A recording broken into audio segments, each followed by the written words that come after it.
gusto ko, Gcash mo si daddy. Wala ko pera. Sabi niya, kayo naman. Gusto mo lang makasama ako. Kaya na, umaharurot na yung dalawa. Ulang Gcash. Gusto ko magbukas ng Gcash.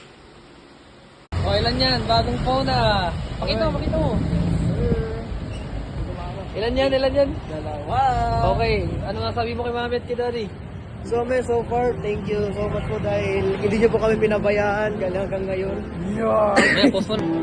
So thank you so much po kasi kundi dahil sa inyo, di namin na makakamit ng mga gusto naming bilhin. Huwag po kayo mag-alala, babawi din po kami balang araw. Hanggang ngayon po, itis-is na po muna tayo.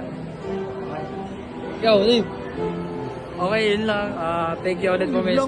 Okay, thank you po ulit dun sa investment na ginawa po sa amin. Paldo, makakapag ano na kami. Pwede na namin yun magamit. Pwede bagong cellphone na. Yun lang po. Thank you. Okay.